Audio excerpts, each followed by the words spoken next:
Welcome to the Trails of History podcast. Today's guest is Rob, the creator behind the YouTube channel History in Your Hand, a really good friend of ours and a YouTube channel dedicated to exploring the stories of World War I and World War II through thoughtful and engaging videos. Rob's work dives deep into the people, battles, and events that shaped the 20th century, bringing history to life in a way that's both informative and human.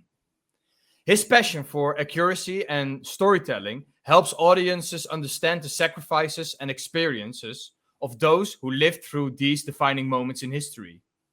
Sean and I are excited to talk with Rob about his journey, his approach to storytelling, and how History in Your Hand continues to keep the memory of the world wars alive for future generations. Now, let's roll the intro. Soldiers, sailors, and airmen of the Allied Expeditionary Force. We went over and we crawled. If you stood up, you were dead. Schulden tragen den deutschen Staat, das Deutsche Reich.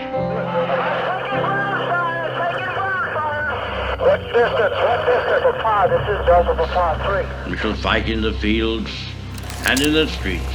We shall fight in the hills. We shall never surrender.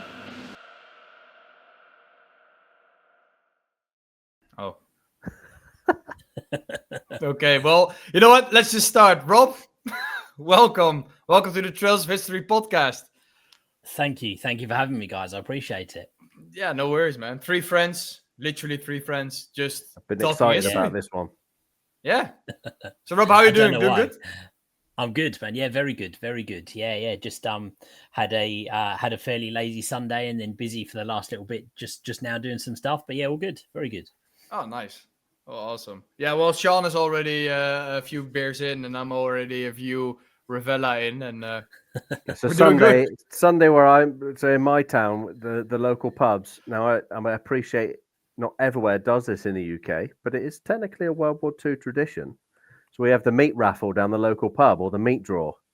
So everyone congregates in the pub in the middle of the afternoon, and you pay to get some like raffle tickets. Yeah. And they bring out joints of meat, packets of sausages, bacon, and everyone has a few beers, and then they do like a raffle. And I always wonder, a lot of people asked, why is this a thing? And I'm like, I really don't know. It's just something we do, but it actually goes back to wartime rationing. Really? So, I think it does. Yeah. World War II rationing with the food.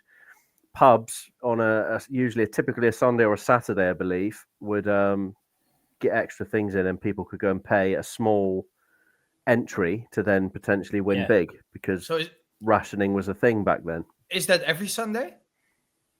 Yeah, most pubs. Yeah, not most pubs, but yeah. You would like my local pub, Sander. Like, you go in there and there's pictures of Spitfire pilots, all the locals that used to drink there and stuff. I need to go to England soon. Every Sunday they do the meat draw. So yeah, that's where I was this afternoon. But I had 3 pints, so I was good because I knew we're doing this. So yeah, that is true. I was just joking about that.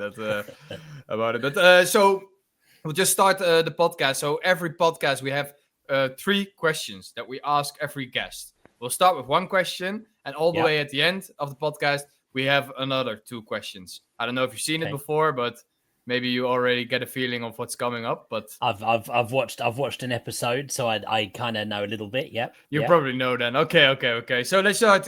Just a really easy question, Rob. How did you get interested in history?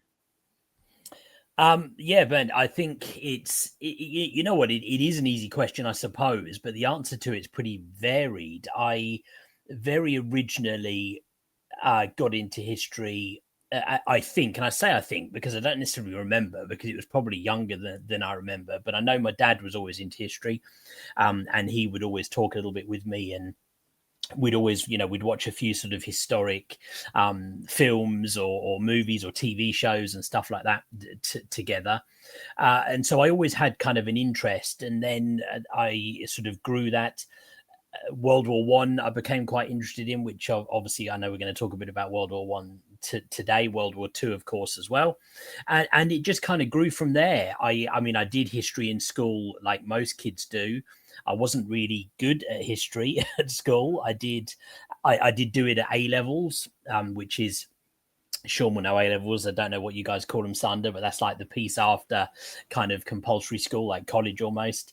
But I wasn't very good. I got an E for history at A levels, so I didn't excel in it as a subject, but I just always had an interest in it. And then, as with so many of us, I watched Band of Brothers with my dad when it first came out, or probably sort of a year or so after it came out, and I think that kind of accelerated my interest back into some of World War II, and underlying that was always an interest in World War I, and it just kind of grew from there. I wasn't doing like what I do now with the YouTube channel and stuff up until really sort of tail end of COVID when I met you guys, but the interest was always there. I movies, TVs, books, podcasts, all my kind of entertainment and media tends to somehow be history related, and it's just kind of grown. Oh, that is awesome. Yeah, that is It's awesome. a cool story. That Yeah, leads on very well to that next question, but yeah. Yeah. So also, we would just quickly skip over that, and we'll come back to more on your interest into history. But what I first want to know before we go into that more deeply, I want to know, for those who might not know you yet, how did History in Your Hand begin? So we have a little bit more of a background story on you and your channel, and then slowly we'll push again back to that history. Yeah. So I started off with History in Your Hand. The first thing I did for History in Your Hand was an Instagram page, and that's because I was doing YouTube already for a photography channel, or my own photography channel. It was called Rob Sambles, which is my name. And I was doing that, and I really excelled that through COVID, because here in the UK we were in full-on lockdown, and I just made photography videos. I'm a photographer by trade, and I obviously stopped all photography work during COVID, at least for the first part of lockdown anyway. In the latter part, we were allowed back out to photograph Premier League and some other games. I'm a sports photographer by trade, and I hadn't really done any kind of video making or photos for myself in ages. I got to a point where I was making YouTube videos every week. I was doing all my photography jobs, and I just felt a little bit kind of sort of bland with what I was doing photography wise. And I got into photography in the first place just because I loved the creativity of it. And so I thought, what can I do that's just for me, that no one's going to see? That was the original plan. No one's going to see it. I'll just go and take some photos for fun. And I decided that I would go out and almost do like a then and now type thing, but not with the videos like a lot of people do now, and I do too, but with photos. So I would go and hold a photo, I would line it up with a historic place, and this just started with my local village where I live. And I literally went out, I got the old photos, and I went out and lined them up with the modern day places, and took photos of it, and thought they were really cool. So I thought, you know what, I wasn't going to share it, but I'm going to. This won't fit on my like Instagram sports photography page, so I'll create another Instagram page for those photos. And I literally, it wasn't like a massive magical process. I probably sat for 20 seconds and I thought, what shall I call this Instagram page? And I thought about the fact that the whole concept was I was holding a historic photo in my hand. I was going out there and taking, I thought I'll call it History in Your Hand because of the photos in your hand. And if you go to my Instagram page and scroll right back to the first posts, you'll see them. It's posts of me taking photos in my local village, or at least local villages around near to where I live. And that was History in Your Hand. It was just photos, no videos to start with. But they came pretty quick afterwards. Yeah, that's pretty cool. And that was literally the next question. How did you come up with the name History in Your Hand? I spoke to Sander before you arrived, and we looked over the question. And I said, I bet it was just because he was holding something and he just randomly sprung to his mind. That's typical British. It's like, can you make up a name? And within 10 seconds, it's like, got it. Yeah, That's what it's they're I called literally now. I created the Instagram account, right? So I'm there on my phone. I've created the extra Instagram account, and of course it says username. And I thought, oh, we're gonna have to, because of my other I have my own Instagram page, like my personal stuff, but my work one, it was or still is Rob Samble's Sport. So I thought, well, like Rob Samble's History. And I thought, no, that's boring, because I'm not doing history content outside of the photos, or so I thought at the time. And I literally came up with it, typed it into the username, and 5 years on, luckily it still kind of works. So we're okay. Very cool. And the thing is, it's a really recognizable, in my opinion, a really recognizable name, like History in Your Hand. You know, when I reckon. Bump into people, and I talk, especially to colleagues and friends. I talk about history and YouTube. A couple of my friends, a lot of my friends don't share the interest I do, but some do.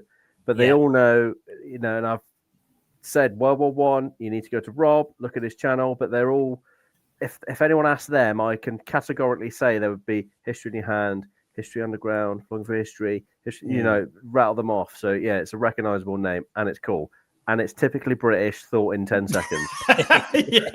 When I remember when I was doing my name, although now it makes really most like SandervkHistory, I was looking for a name that really sort of resonated with me a bit, with just who I am, and also it needed to sound nice. And I remember sitting with my best friends, and we were like, "Oh, what's type of name?" Same what we did with Trails of History, and when we were at the Somme, remember? Yeah. And we were just thinking about name, what's making a list, and then all of a sudden, the most simple name to think of was the last name I actually thought of, and that was SandervkHistory, and it sounded just so fluently for some reason. And then we were like, oh, you know what, I'm gonna do that name. For me, it was not like 10 seconds. It took me like an hour or maybe even longer just to come up with my name. It's funny because when you start doing it, you don't necessarily think like, oh, at some point I might try and turn this into like a brand. So I need to think about what it's going to be. It's just because like SandervkHistory is kind of like your YouTube brand now, right? Yeah. So, but you don't think of that at the time. You just kind of come up with something, and then you're tied into it forevermore. So. Yeah. Funny is, well, like the first time when I did my channel, it was a completely different name, and it was just something random. And I uploaded my first video. It was like a vlog just for me and for my friends of my Normandy trip. Yeah. And I just uploaded it and never thought about it. I did some gaming videos up there just for me to rewatch again. Yeah. And then all of a sudden, I'm like, hey, it got a little bit of views. And then I talked with JD and all that stuff. Then I started, And I was like, okay, you know what?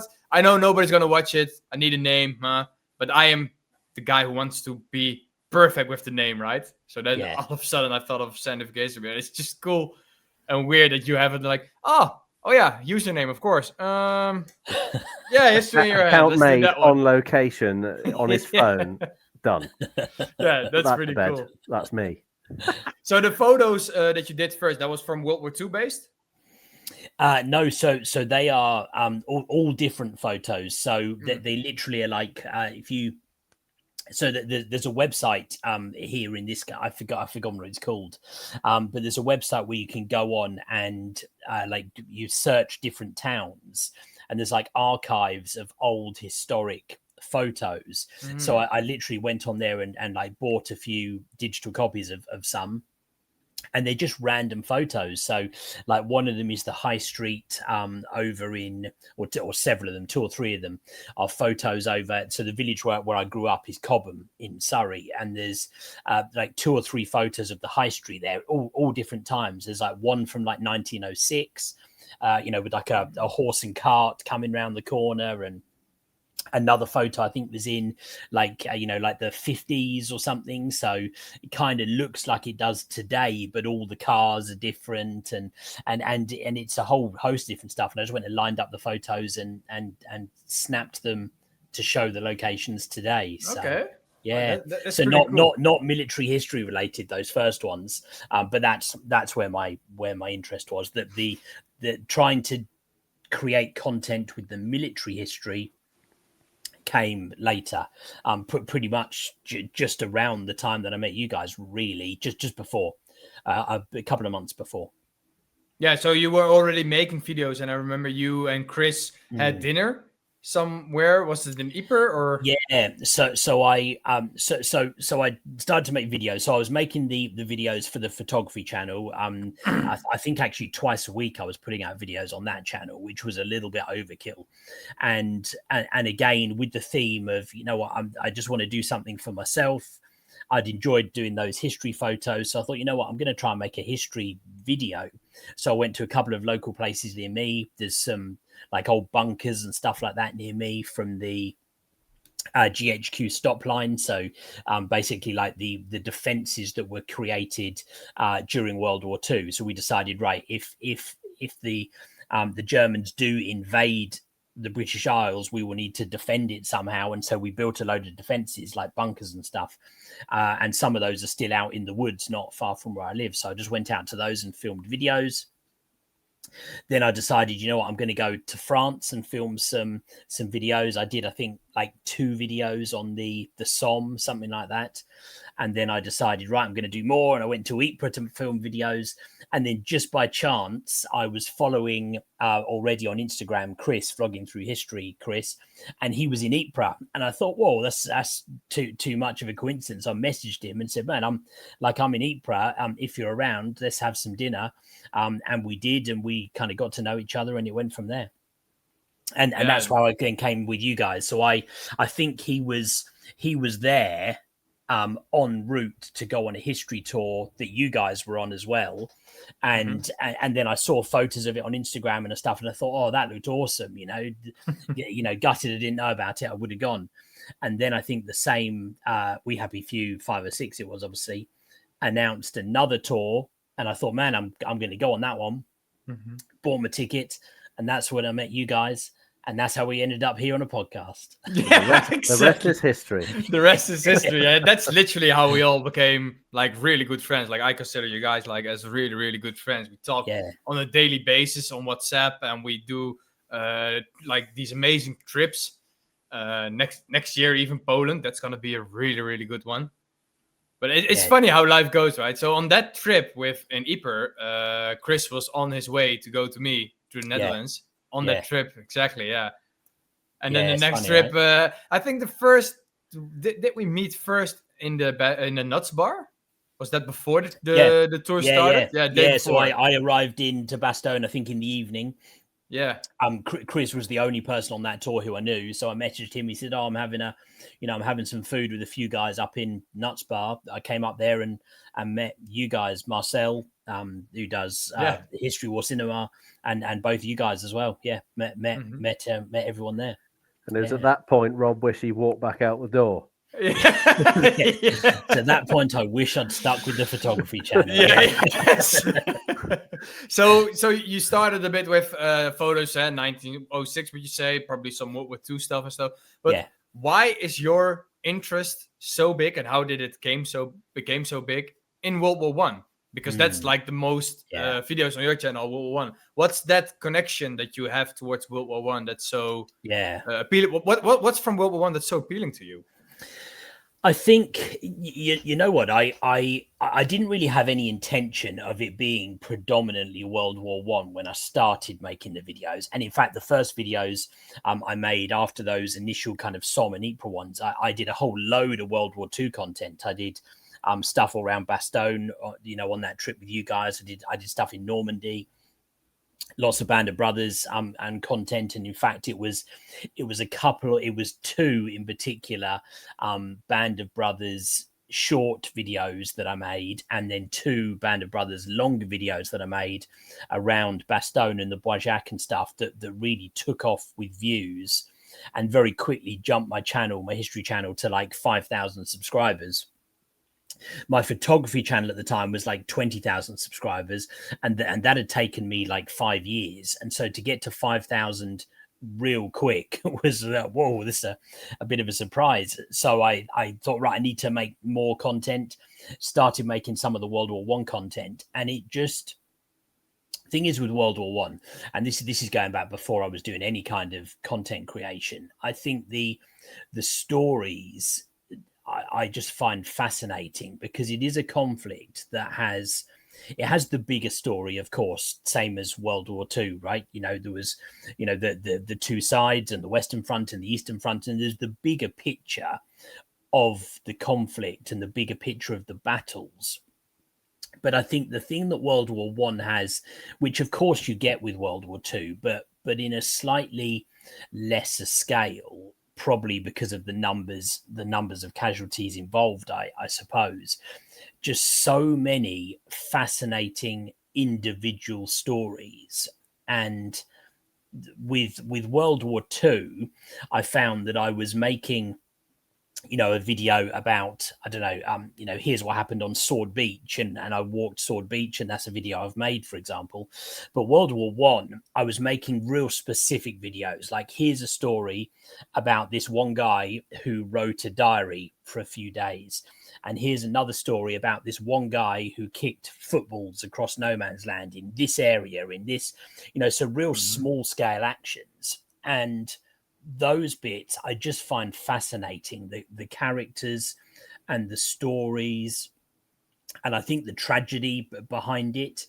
The Second World War, I guess, is a little more clear cut in the way that there was a huge force for evil that the Allies were fighting against.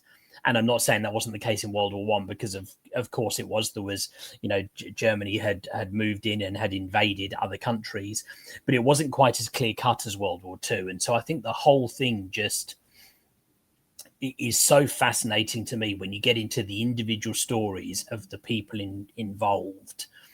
And yeah, it just sucks me in. And I every week, the podcasts I listen to, a World War One podcast, the documentaries I find myself watching, it's just sparked an interest, and it's a never ending topic, I think. Man, I could not agree with you more. Like, it's World War One is that there is a reason why we always go on these trips to World War One places, right? Yeah. If the interest is like, even from Marcel, like one of our friends, History War Cinema, a guy who was really into World War II and Band of Brothers, and then all of a sudden he's now, I wouldn't say completely flipped towards World War One with his interest, but I think World War One sparked his interest, like maybe now even more than World War II. And that's, I don't know what it has, and what you say, individual stories, also the battles that were fought, the amount of casualties on one certain place. When you follow a soldier, you can follow literally into his footsteps, where his regiment was, his battalion is you could almost put it back to the squadrons, and also then go to his grave on the almost the exact same spot. It's so exactly right. I think I'm very similar to Marcel in that front, because of course I knew about World War One. I knew the sacrifice that the Commonwealth soldiers paid, and had been in my younger years and a bit later on. But it wasn't until I think we went to Verdun, so that was my first real dipping my toes into World War One, and obviously that was the French line. Yeah. But it was when we went to the Somme, and I attest this to you, Rob. It's when we did the Somme, some of the stories you told me, and especially when I first set foot in the Devonshire cemetery. Yeah. That was it for me. That was the absolute turning point, and you helped me massively at the time, because I remember. We were walking around. I kicked myself for not doing prior research, but I said, "Oh, Rob, I wonder if some people from my town, fought around this area." Yeah. I remember doing some frantic googling on my phone. Yeah, and I remember we looked a couple out. of them up, didn't we? Yeah. And then we found some guys from my town in the UK. So when I walked down to my town square, there's a memorial. There's the plaques or the stones with the names engraved of guys that died. There's their names, and then to actually find their gravestones over there, that connection for me was massive. And I don't know what switch it flicked in my head, but that just caused a fanatical thing within me to get stuck into research with World War One, and especially the Devonshire Regiment, which you're probably all sick of hearing me talk about, because I'm just all over it, trying to pluck every little bit of knowledge I can. And since that happened, I'm slowly trying to get through all those guys from my town, and I think there's almost 300 of them. So my plan is eventually one day is to try and find them all Some of them, sadly, I won't be able to because they're out in Iraq, buried, or Mesopotamia as it's called. But the ones that are accessible, I'd certainly like to find. So that's a personal thank you, Rob, because if it wasn't for you and your passionate energy, especially around the Devonshires, that was the real spark for me getting into it.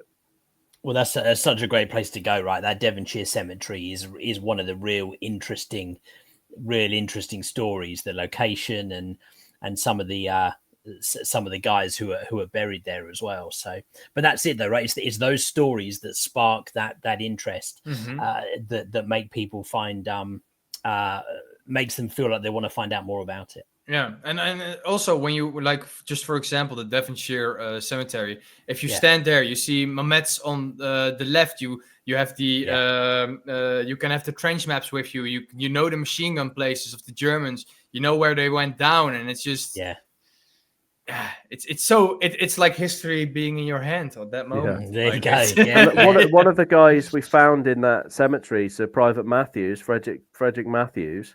Yeah. So he's an ex-Muff lad where I'm from, but then when I actually looked into him and I realised he was born and bred like 2 streets from where I lived, where I was, I grew up. So for me, that all of a sudden I'm in France. I've thought about Googling some of these guys, and now that was a real connection, and it was huge. And I just think, I don't know if I could ever feel that again. It's really hard to describe that first little buzz I had, and that for me kicked it off. It was great.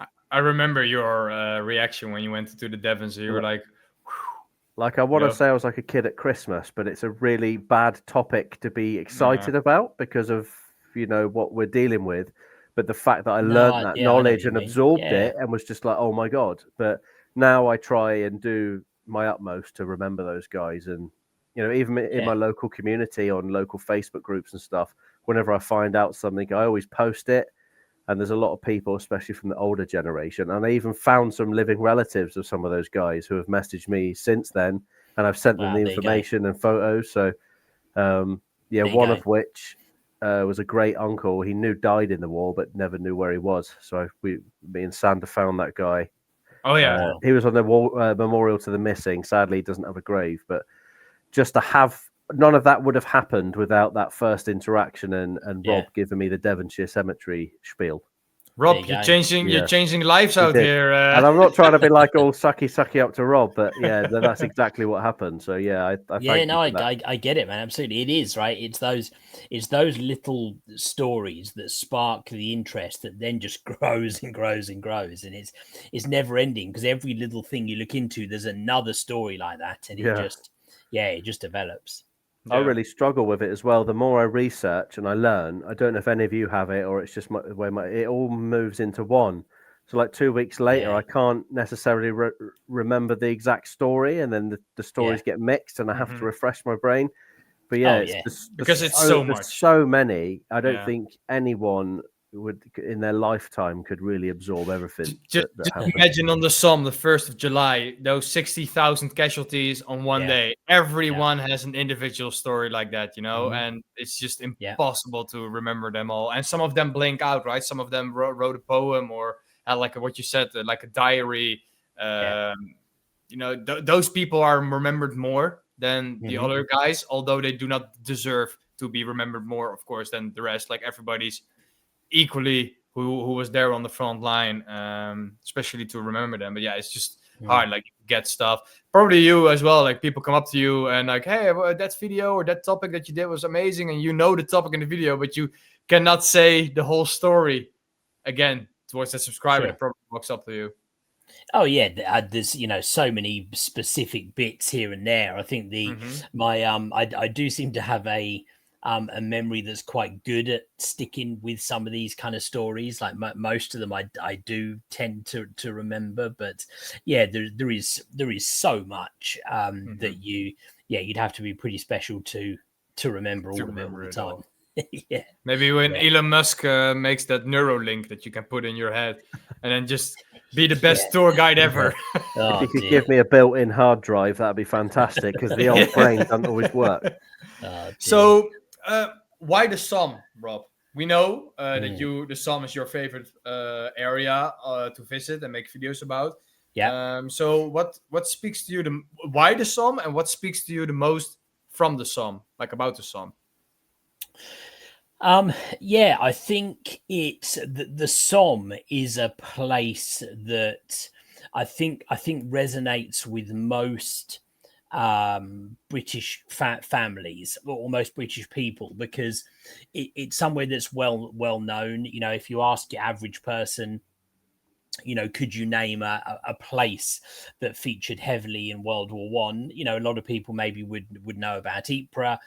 Some people would probably know about you know, maybe Verdun or somewhere like that. But the Somme is probably the main one. That there aren't many British families who don't have a relative of some sort who was involved in the Battle of the Somme, and I think because of that, it is a big topic. It's a place that has lots of spots you can visit, and that's probably what drew me there first.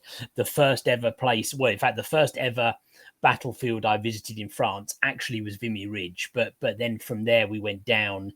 This is my first trip to the Western Front with my dad, and we went down into near Beaumont Hamel, Newfoundland Park, Sunken Lane, those kind of places, and I just found something about the Somme that just drew me into it, and you get that with everywhere, right? Like, you know, when I walked through the Bois-Jacques in near Bastogne, and you know, when I walked on Gold Beach and Omaha Beach, and you think, wow, you know, the stuff that happened here.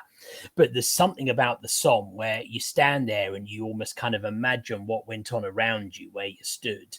And there's just something about it that just keeps on drawing my interest. But back there, I you know, at this stage, I've traveled all around it. I've walked around lots of it. I've been there quite a lot of times now, at least 2 or 3 times with you guys, and it's just somewhere that has an ongoing interest for me. I don't think I'd ever get bored of traveling around it and looking at the places and researching the stories, because the same place can give you 100 different experiences, because you learn about one guy and what this guy did in this place. Then you could learn about a different guy who was in the same place, and you'd go back to that same place and you'd be experiencing it with his story in mind, and it just kind of goes on and on and on. I did have family that were at the Somme. But both my great granddads were in the Somme.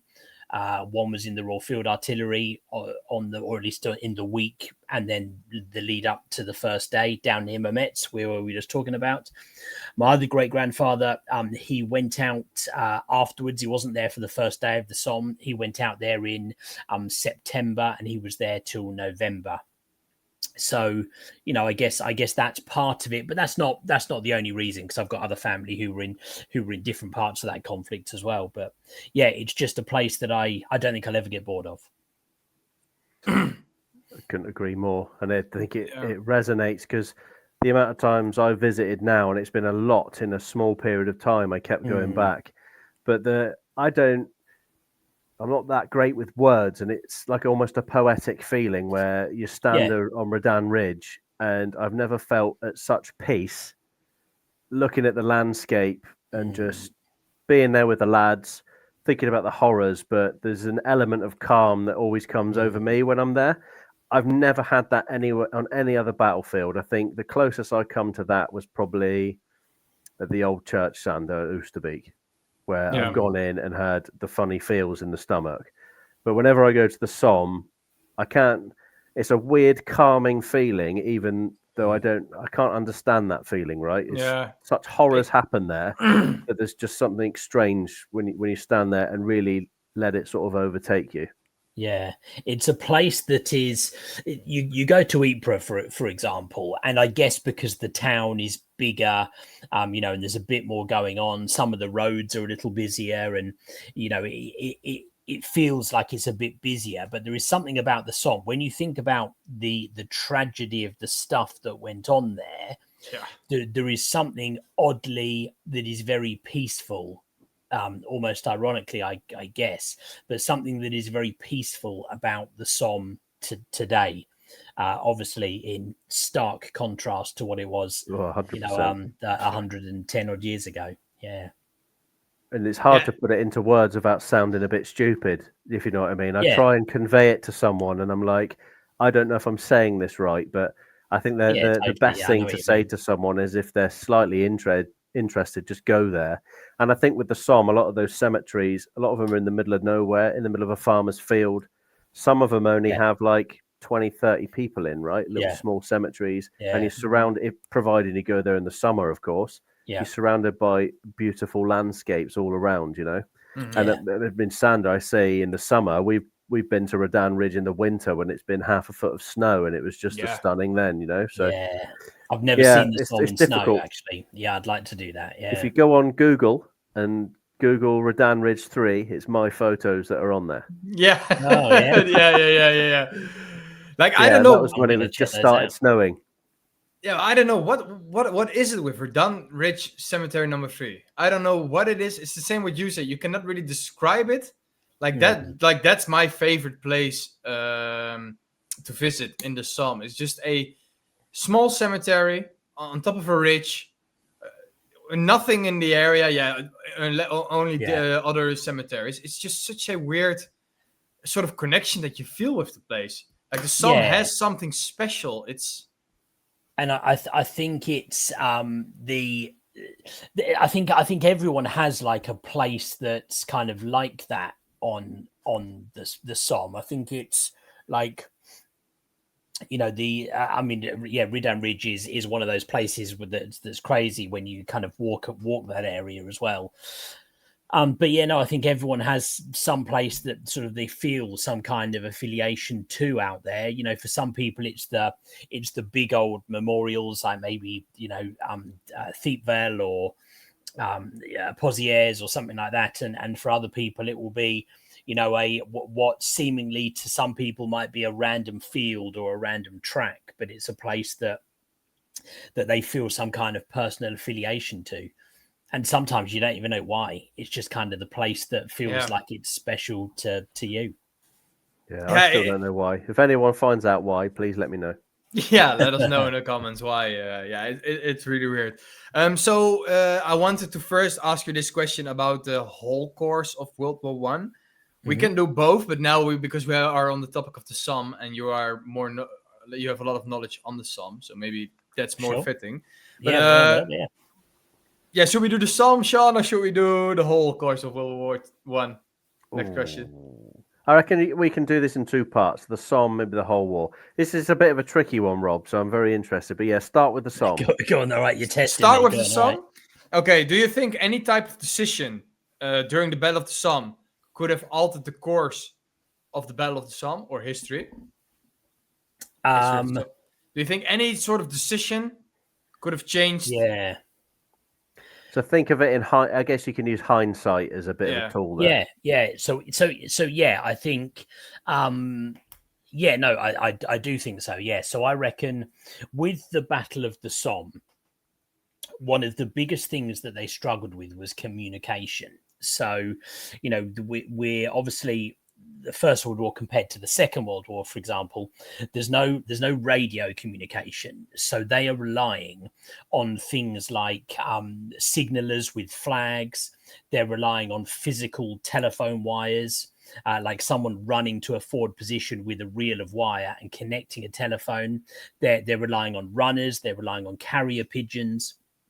So the communication really struggled, and people will often ask you, like with the Battle of the Somme, you know, well, why, if it was going so badly, why did they carry on? You know, why did that third wave go into the attack? And the answer very often is, well, that they had no idea at the time. They didn't know that.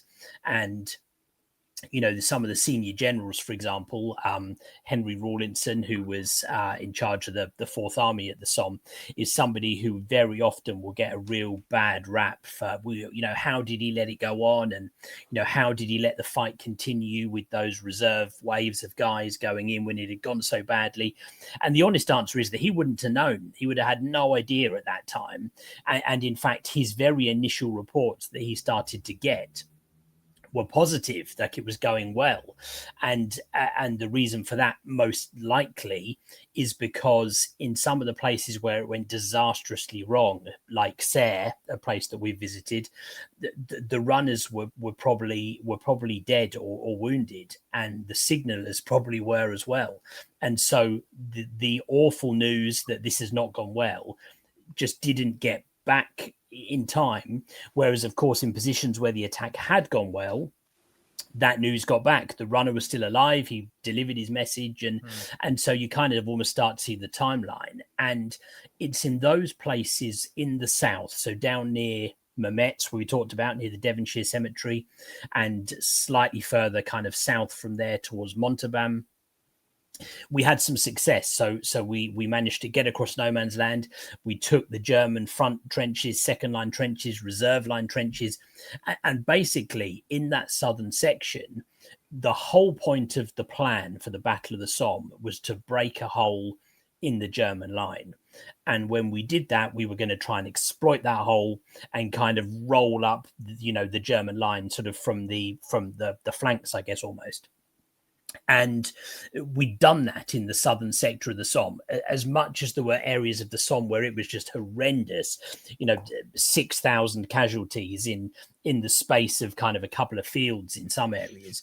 But down in the south, we'd broken that hole. We got through the German line. But because some of the communication was confused, the decision was kind of made, okay, well hold on a minute. Let's not, pile into that gap. Let's not throw everything we've got at that hole, because we need to see what's going on. We're getting some mixed messages out of other areas, and we're not entirely sure that everything's gone to plan. And the answer was that no, everything had gone far from to the plan, but there was a hole that had been exploited in that southern section. So, and I'm no tactical expert, and there'll be people who've studied these topics way more than I have, but you would imagine that if they had really pushed through and tried to exploit that hole in the lines, which they did do in the coming days after the first day, but if they'd really gone for it immediately at the time, perhaps there would have been an opportunity to kind of roll up that flank from the south a little bit more, meaning that places like Pozières and Thiepval, which ended up getting taken a couple of weeks later in the Battle of the Somme with thousands of casualties. I mean, I've very recently filmed a series about Pozières and the thousands of Australian casualties there, it kind of later into the sort of middle of July. Maybe that could have been avoided if we had exploited that breakthrough in the south on the first day of the battle. But that would be my one, that maybe something could have changed there, but we'll never know, right? Part of the beauty of comms history. is a big deal, and I know that from modern military. Without comms, you're nothing essentially. So there you go. Trying to do what they were doing on their scale with the tools they had available, crazy. You could say logistic and comms are like the most important ones for a successful and I guess operation. That I think one for me would be maybe that they tried to soften up the positions with artillery prior, but we're using shrapnel shells primarily. So, maybe some HE or something with a bit more bunker destroying capability would have been a bit more wise. That's exactly what they did later on. Yeah. The kind of the old, the old like Blackadder joke of doing the same thing again and again, is we didn't do that. We did learn from it. So exactly what you just said, Sean, right? The shrapnel artillery didn't destroy the barbed wire like we thought it was going to, and so in the later parts of the Battle of the Somme we were using high explosive shells instead, which was destroying it, and that's why there was more success in the latter part of the Somme than there was on the first day, because they'd learned from it, right? They'd had time to get all that communication, digest the reports of what had happened and try and do something about it. Man, I love that answer. That was a really good, in-depth answer. That's why we always, if you have a question about the Somme, go to Rob. I don't know. For anyone listening, when me and Sander have and R about the Somme, we usually just ask Rob. Yeah. But, look, I'll tell you what I'll say, right? Because people ask this all the time, and I never ever would say that I'm an expert in it, right? And in fact, I actively don't think I am. I just try to. The way I described it fairly recently is I learn stories and then I share the stuff that I learn, and I'm not trying to kind of say it as sort of any point of authority. I just find it fascinating, and I guess my passion for it makes me want to share it with more people. Yeah. And I try to be very careful with all of my videos to not say something that I don't know is true, because sometimes with the First World War, you'll hear stories which then turn out to almost be like trench chat stories. They're not actually true, so you have to be careful with it. And I've made mistakes in my videos, right? But I try to be careful to not claim to be an expert, because I think there's people out there who know an awful lot more about it than me, who are the actual experts. Sorry, go on, Sander. Yeah, it's probably the same way with me. Like, I'm totally not an historian on Market Garden, but I know a lot of it. And there's plenty more people that know way more about Market Garden than I do. And now, while you were talking, I was thinking, like, you make so many videos about the Somme, and you're very knowledgeable about the Somme. I'm very knowledgeable about Market Garden, but I don't make any videos on Market Garden. There you go. I'm busy with the documentary, but the documentary is probably going to take another year or 2 years. And I wanted to finish that first before I do individual small stories. But now I'm like, you know what? You gave me another idea, Rob. Oh man, probably you need to, right? Yeah, absolutely. It's you know, I know that's an area which, you know, that's probably the area that you would know the best, I guess, right? So yeah, man, you should.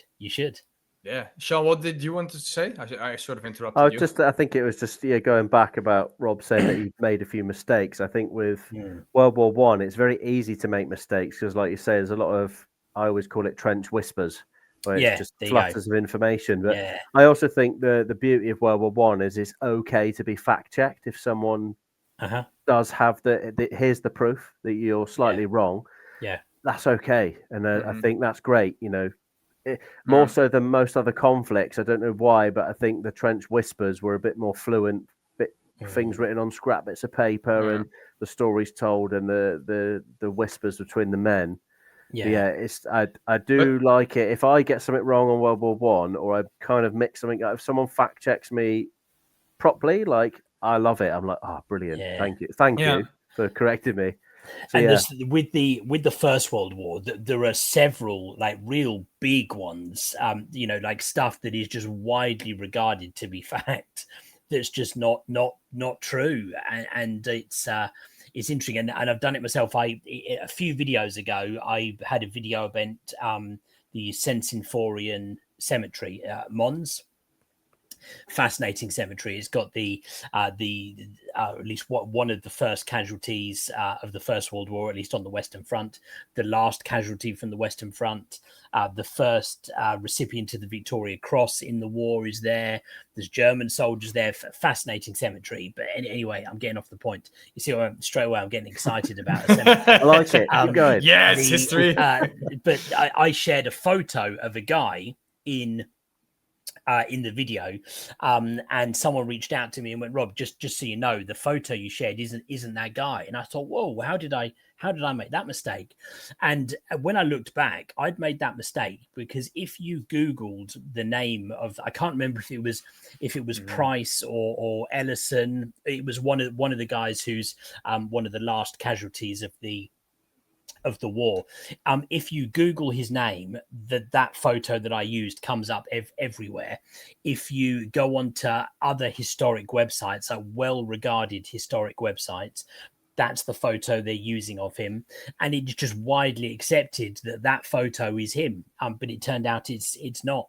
And it was Paul Reed of the Old Front Line who told me that photo was wrong. And he's 100% right. When I looked into it properly, he's 100% right. But you see how it happens, right? Oscar Niemeyer, he's also in that cemetery. Oscar Niemeyer is widely reported to be the first recipient of the Iron Cross in the First World War. and he wouldn't have been the first, because there were other people who were awarded the Iron Cross in the German army way before his actions at Mons.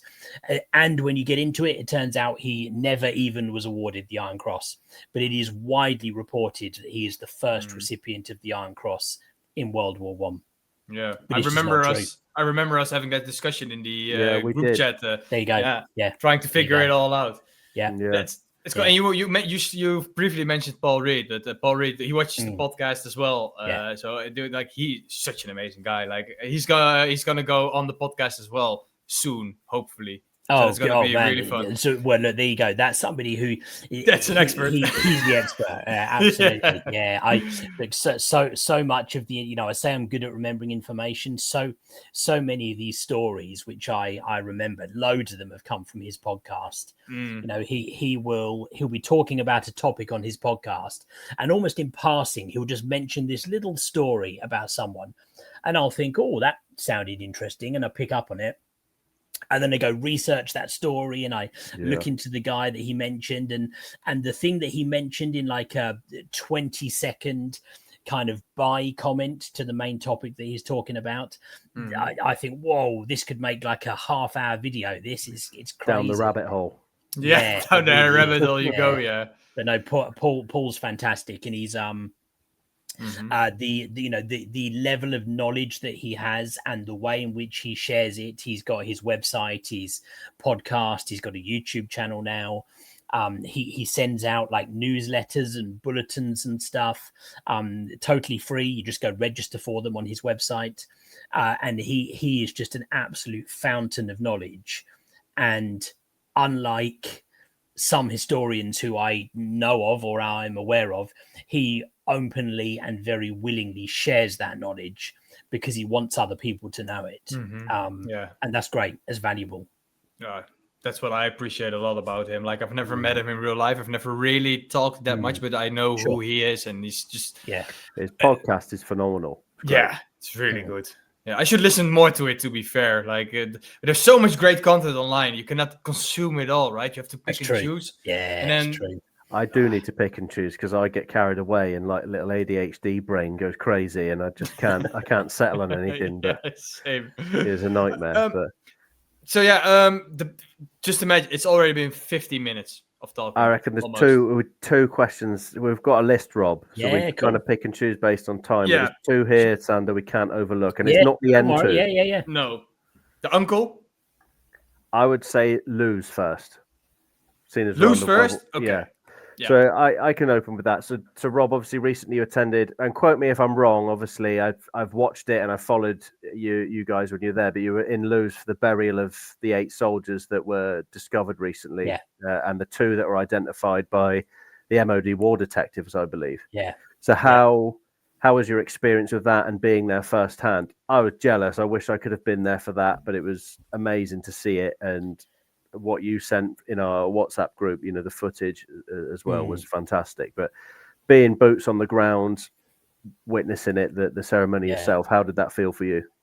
Yeah, it was it was really, and it's funny, right? You almost feel weird saying good with something like that, because ultimately I was at the funeral of some guys who were lost for over 100 years in the battlefield. So there can't be much good about that. I don't think, but it was, it was just fascinating. And it's the first time that I've been to a ceremony like that in any of the Commonwealth grave cemeteries. I'd learned about some of what they're doing there. So very, very briefly, the Lewes British Cemetery, they have built an extension there. And the reason they've built that extension is because there is a huge project going on the outskirts of Lens, just up the road, where they're building a new hospital. And by hospital, I mean like a huge, I went to the building site. It is a huge area. And so they anticipated that in the building of that, they would find a lot of remains, because it is smack bang in the center of the battlefield of Lewes. And perhaps unsurprisingly, they have found loads of remains. And so I was already aware of it, and I'd thought, oh, this could be some interesting video content. Then I became aware of the MOD War Detectives, who are the group who do the research to try and identify these soldiers when they're found. Then I heard them on Paul Reed's podcast. They went on there and were talking all about it, and I thought, oh, I've got to make some videos about this. And then on the 25th of September, the 110th anniversary of the first day of the Battle of Loos, they were doing a ceremony where they were burying 8 soldiers, 6 of which were unidentified, and 2 of them they had managed to identify. And so I thought, I've got to go, and went out there, made a video all about it, and I met and spoke to the MOD War Detectives. Some fascinating ladies who do the work there. And not to plug my own video, but it's really worth, if you're going to go watch one of my videos, it's really worth watching that one, because just hearing them talk about it, and a lady called Nikki from the MOD War Detectives talks a little bit in the video about the work that they do, and it's really fascinating. But no, to be there was an odd feeling of the kind of sadness that you would get from that kind of ceremony, but also sort of a fascination for seeing what they do and seeing the process that they go through. And I tell you what, I was so pleased to see the amount of people who were there. There was a whole crowd of people who turned up to it. And that was great. That was really pleasing. It was good. Yeah.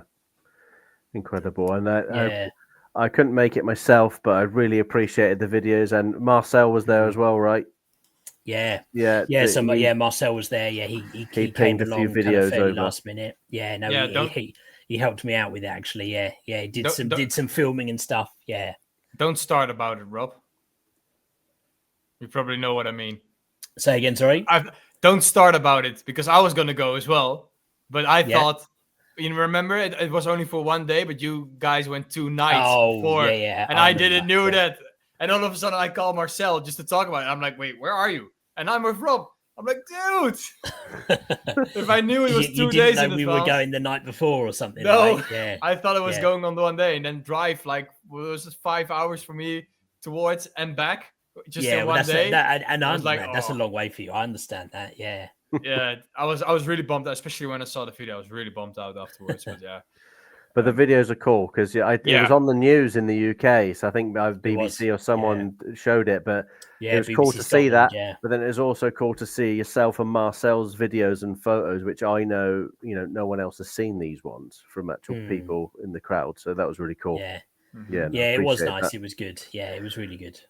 And sadly and good that they're found, but I'm sure there's going to be more in the future. So that's the good thing. To one of these. Yeah, but there'll be loads more of them, right? That's probably the sad thing. But that's the thing. The thing that I in fact I say it to Nikki in the video is there were so many thousands of unknown headstones across the Western Front, and of course, with those guys who got buried there were another 6 unknown headstones, but. Somebody who is properly buried under an unknown headstone is better than somebody who is lost. And the reality of it is, with the work that they did, there are now 2 headstones on the Western Front that have names on them as a result of the work that they've done. So, they really do some great work. It's well worth, MOD War Detectives, they have a Facebook page. It's really interesting stuff. Go and check it out. It's good. Yeah, 100%. Yeah, that's awesome. Like, I can recommend everybody to watch that video that you made of it. It was really, really good. And it got a decent amount of views, right? Like, people really enjoyed it. Yeah, I think we've done sort of, I think, closing in on 11 or 12,000 or something. So it's good. Man, it's good. That's really good. We're almost at the end, but before the last 2 questions, I want to ask you one more question. So you made a video about your great uncle. I did. So from the flight engine, he was a flight engineer, and his name was Sid Smith, if I pronounced it correctly. Yeah. So his story, right, what is the story? I remember you figuring it a little bit out, and then doing the research on it, and all of a sudden this whole story pops out. Like, Yeah. could you maybe Yeah. And maybe for anyone tell a bit? listening, this is a bit of a contrast from previous questions, but it's too Yeah. cool not to skip off the list. Yeah. That's So all we're right. going Yeah. from World War One, and all of a sudden now to World War Two. World War and II. Yeah. Yeah. Well, we just want to know, like, just bring us back to the beginning and then to the end. To Yeah, summarize sure. it a bit. Yeah, so my great uncle, Sid, my great uncle Sid, Sid Smith. So my dad's uncle on my dad's side, he was part of a Lancaster crew in the Second World War. He flew with the 630th Bomb Squadron, and they were based out of RAF East Kirkby in Lincolnshire. Now, we always knew that my uncle Sid had been in a Lancaster crew because my nana, my dad's mum, had told us that, and we have a picture of him in his kind of flight uniform. Although I don't remember it, I did meet him. He passed away when I was 6 years old, I think, or 7 years old. It was in 1987, so it was around that time. But we knew he was in a Lancaster crew. We didn't know too much about it, but we kind of thought, I need to find out more about this. And my nana remembered that he was based in an airfield in Lincolnshire. And so I looked up the airfields that were in Lincolnshire, and I gave her a few names, and East Kirkby, that was it, East Kirkby. I thought, okay. So from looking at that, we knew that he was in one of two bomb squadrons, and I can't remember the two, which are, I think it's the 57th Bomb Squadron and the 630th Bomb Squadron that were based at East Kirkby. So I started looking up both of those. Now, the trouble is with the surname Smith, you can imagine, right? There were lots of guys with the surname Smith who were in those bomb squadrons. But I just started looking at it more and more, and I reached out to the kind of museum that runs at East Kirkby now and said to them, look, I've got a great uncle. His name was Sidney Smith. I believe he was based at your airfield. And they looked through and they said, well, yeah, we got a couple of S. Smiths. Do you know anything more about it? And I started looking, and there was an S. Smith as a Sid Smith who served with the 630th Bomb Squadron. So I thought, well, it's a good chance it's him. He was a flight engineer. And we knew that he was a flight engineer because my dad remembered that piece. And it turned out this S. Smith was a flight engineer. So I thought, well, surely it's got to be them. Mm-hmm. Reached out to a guy who runs a website all about the 630th Bomb Squadron, and there's lots of photos on there. And I can't remember the pilot's name, but he said, oh, well, if it was that Sid Smith, he would have flown in so-and-so's crew, the pilot's crew. So I started looking that up, and long story short, I found a photo of that pilot with his crew, and in the back left of the photo was the flight engineer, and it was my great uncle Sid. So we found out that he was in the 630th Bomb Squadron. So we decided, right, we've got to go to East Kirkby. We're going to look at the museum. It would be cool to go to the airfield where he was. Got in touch with him again and said, oh, look, I found out that this flight engineer was my great uncle Sid Smith. And they came back to us on email and they said, oh, well, that's funny. If that Sid Smith is your great uncle, then we have a load of his personal items in the museum. We've got them on display. So, whoa, what, you've got like some of the items on display? Oh, yeah. Some of the family donated them back in the late 80s. So we think it must have been his wife, who's my great aunt Yvonne. We think that she must have given some of his items to the museum after he passed away. So thought, oh wow, that's good. So you can already imagine, right? This story is already really cool. Oh, we've got to go up there. We're going to look at these items. So I thought, well, before we go, I'll research it as much as we can so we can go to some of the other places. And then my dad said, almost in passing, oh, and my mum mentioned at one point that she went to a pub where his name was carved in the table. And I thought, well, that's interesting. I'm going to look that up because we've been to the Eagle together, right? Or at least I know Sean was at the Eagle. I don't think you were there, Sander. And they have loads of aircrews names written in the walls and the ceiling. So I thought, well, I'll just Google that, and I'll Google aircrews names walls, aircrews names, tables, East Kirkby. And this place came up called the Red Lion Pub, and it said that they had a table which had loads of airmen's names scrawled in it. So I thought, wow, that's really interesting. So then my Googling developed, and I Googled Red Lion Pub table, East Kirkby, and started doing that. And this thing came up, an article where a guy had written a blog post all about the 630th Bomb Squadron. And as I was I'm reading this article, and it says, and I took a photo of the famous Sid Smith table. And I thought, what Sid Smith table? What's this about? Started reading down the article, and there's a photo of this table with a big old Sid Smith carved across the table. And it turns out that over the years, like some of the names and stuff have sort of been worn out or have been sort of sanded away or something on the table. But it turns out that my great uncle Sid decided that he was going to really leave his mark. And he has carved his name deep into the table. And for whatever reason, this is now called the Sid Smith table at the Red Lion Pub in East Kirkby. So the story just grew and grew and grew. That it's just crazy. Incredible. I remember when he first started go back to our WhatsApp group where you posted this, and it was it was like watching a movie where it starts off and I'm like, and it just kept developing and developing. So I don't know if we can put any of those videos, any of those photos on this, Sander, because we can get the photo of the table and stuff. And I've got. Rob, if you can send it to me. That story was too cool. We I had that was the first one in my head when Sander was like, "What questions should we ask Rob?" I'm like, "We need to ask about his relatives." Yeah, that was the first thing. So crazy. Man. Yeah, we went up there. We visited the museum.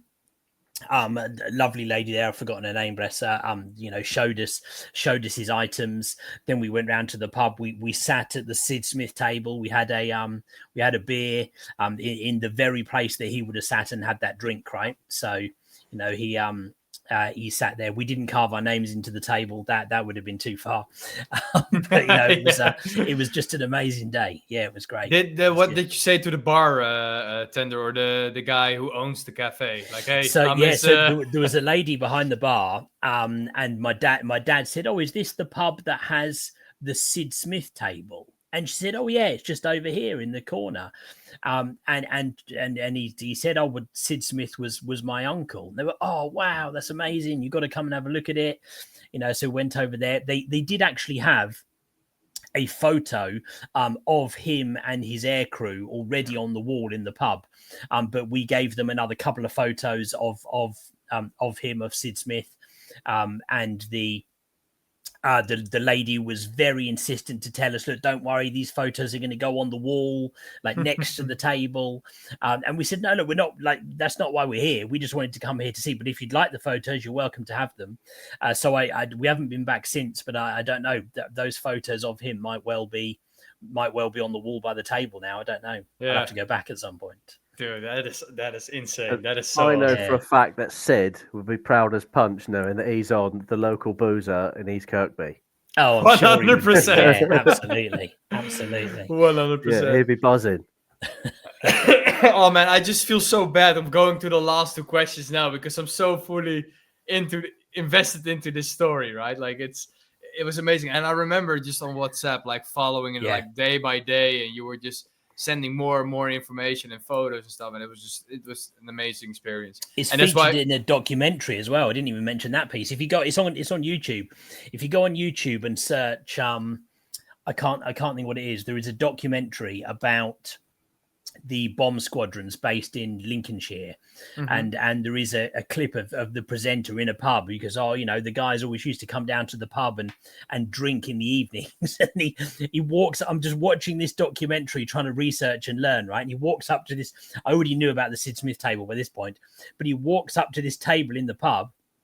And he goes, "Oh, there's one flight engineer who made sure that he was remembered." And then bang, they show the Sid Smith table on the side of this thing. Really? It just did you share it in the group? Just kept growing and growing. It was unbelievable. Did you share that in the group? I can't remember if I did or not. Yeah, maybe I missed it I'll find because it for you. Yeah. Yeah. Oh, dude, that is awesome, man. It's crazy. Yeah. Oh man, I should go back and research on my relatives, but yeah, there's way more for you guys, right? Because they were military personnel. Like my relatives were in the resistance as a pastor, but yeah, that's for a different story. I don't want to make it about me. But so yeah, it's already been an hour, and cool. we have 2 last questions. Sean, do you want to do the first one? I'll do the second one. Yeah, so as always, these 2 questions get asked to absolutely everyone at the end. All right, so cool. You might know what's coming, Rob. But if you could sit down with one person from history, who would it be and why? And what do you think you'd say to them? And that could be someone, doesn't have to be military. It could be anyone from history. But if you could sit down with one person from history, who would it be? Why? And what would you say to them? World War II, World War I, ancient history, doesn't matter. Yeah, I think, I mean, oh, goodness, right? There's so many people you could pick, right? You know, I'm sure like lots of people would pick some of the evil characters in history and kind of just have a conversation of like, what were you thinking? Yeah. But no, I think, who would I think, you know, well, I tell you what, I should, because of the amount we've talked about it, I should pick somebody from the First World War. So I would pick, I tell you what I would do. I would pick Douglas Haig, who was the commander of the British forces for a lot of the First World War, not all the First World War, but for a lot of it. And I would just chat to him because I'm interested, right? One of the things which I quite often talk about is kind of the perhaps often the misconception of the generals and what they did or didn't know. And I would be interested, you know, did he really think that the Battle of the Somme was going to work like he'd hoped, or did he think actually this isn't going to work, but I'm just going to send those guys in there anyway? You know, there's no way that Passchendaele is going to work, but we're just going to send thousands of guys into the mud and see what happens, which is kind of the perception that sometimes you get. I would be interested to talk and kind of get his understanding of what he thought was going to happen versus what actually did happen. I bet that would be an interesting conversation. Yeah, I'd like to be a fly on the wall for that. Yeah, 100%. But he was, I would ask him, like, yeah, especially on the Somme, right? Like, especially what did they think of all the 2-week bombardment before they would go? What were they thinking? Were they thinking that it was completely open and just get into his head? That's a good answer. Many people. Like what my answer would be like Winston Churchill, right? Which is that would be, and there's so many you could pick, right? That would be a great one too. Yeah. I've always been like you said, Rob. Look for the evil ones. I would probably sit Hitler down and just be like, "What are you doing? Let me get in your head and figure out how you tick." Because I don't understand. How did you think that would be a good idea? Yeah. So the last question. Well, we lied a bit. Second to last. We lied a bit, but so if you could observe one historic event in history, a battle or an event, what would it be? Just being a fly on the wall, a drone in the air, an observer, they cannot see you. What type of historic event would you choose? So something you could watch in real time. Yeah. So, I mean, look, I guess anyone who's listened to this podcast is going to expect me to say the first day of the Somme now, right? But I would, I tell you what I would do. I would pick something totally different. So something which on the back of what we're just saying about my great uncle. And when I watched the Masters of the Air TV series, I got a real interest in the air war on the back of that, and kind of sparked my my World War II flame up again. Start getting interested in that. So I would probably pick the Battle of Britain, because I think the air war was just something that's hard to fathom when the Battle of the Somme is brutal, right? But when you go there and you stand in the places, you can we're never going to know what it was like, but you can kind of see what happened. Whereas the Battle of Britain and any of those kind of major sort of air battles, I think they're almost hard to fathom. It's tough to really kind of imagine it and the carnage that those guys were in without seeing it, because we can't go. I mean, look, we could get on a plane and fly through some clouds, but we can't see it going on, so I would say the Battle of Britain, because I think that is something that is very hard to imagine, or very hard to really understand with all the will in the world. So that would be mine. That's a really cool answer. Like lately, I've been really into air war as well. Also, because of the Masters of the Air series. But before that, I was listening to audiobooks as well of like, especially German air pilots. One of them I've listened that was fighting in the Battle of Britain and crashed in Britain. That same airplane is still, you can still visit in a museum. I'm not sure where, but, and also a guy on the Eastern Front in the airplane. And the air war is just, just like you said, it's nothing that you can go to and see. You could stand in London and look up, but that probably wouldn't do you any good with your understanding of it. Yeah.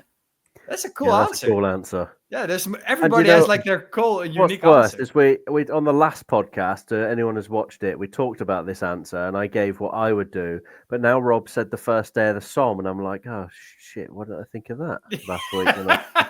Dude, there is so many. You could just go hours and hours on these two questions, right? Yeah, because you can imagine, right? Yeah, the first day of the Somme, D-Day, like there's so many. Yeah, even if you go back into Isandlwana and Rorke's Drift. Oh no, you see that's another great one, right? Zulu Wars. The Punic Wars, the Romans, Teutoburg Forest, where Varus, there's so many, man. Like you could just go on at like Waterloo. You could just go on and on, right? There's so many that would be interesting. Yeah. Mm-hmm. Yeah. So these are the type of questions that we just could go on and on and on for hours about. But yeah, last question. Have we been annoying this podcast? No, that's not the question. What's coming up on your channel and Facebook in the future? Because you have a big following on Facebook as well. Good, Facebook's all right, you know. Yeah, I post some stuff on Facebook too. So what's coming up next? So right now we've literally just finished my series on the Battle of Luz. And now we are moving into, we've got a few random videos kind of these next few weeks because I've got a video about kind of Remembrance and Remembrance Day, which is going up around probably on the 11th of November. Then I'm back to a little bit of Somme content. We've got some Battle of the Somme content again. And then I've got some content which I'm filming here in the UK for a couple of bits. And I've kind of got sort of content planned out through the Somme stuff's going to be a few weeks. That's probably going to be, I think, sort of 6 weeks or something like that. I've got 2 videos from Normandy, which I filmed on a family trip just a few days ago. Oh, you did film some? Yeah, only 2. Yeah, two little videos. But that sparked my World War II interest again. I'm probably going to try and get back to Normandy and do a whole series over there in the next 12 months. No, Pegasus Bridge is already on my channel. I've already done that one. I did that as part of my Sword Beach series. That was a long time ago. That was a while ago, man. Yeah. I'll probably revisit though, as I like to do on my channel. We'll revisit the same places a few times. Yeah, that's important. So got Somme content, World War I, a little bit of World War II, and then some UK based stuff. We got a video about the SOE, the ladies in the SOE in World War II, which is quite cool. Yeah. And a few other bits as well, but loads of some World War I and World War II content. And at some point, I will do my Battle of Hastings series, which is totally outside of everything I've done.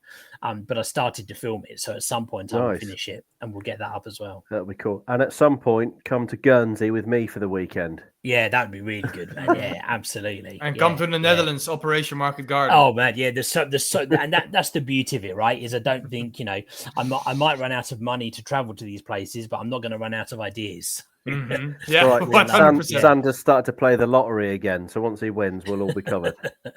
That will probably good. Rob, we've been holding you here hostage for like an hour and 50 minutes already. Oh, no, it's been a pleasure. Yeah, man. We definitely want you to go back on the podcast maybe next year again, maybe after the trip in Poland. Anytime. Yeah, you guys just let me know. Yeah, as well. Yeah. Sean, anything to add? No, I think we're good, man. I'm just really thankful you've come on, Rob. Like I say, you've been a big inspiration for me with all things World War I. So I appreciate you for that. And yeah, thank you for coming on.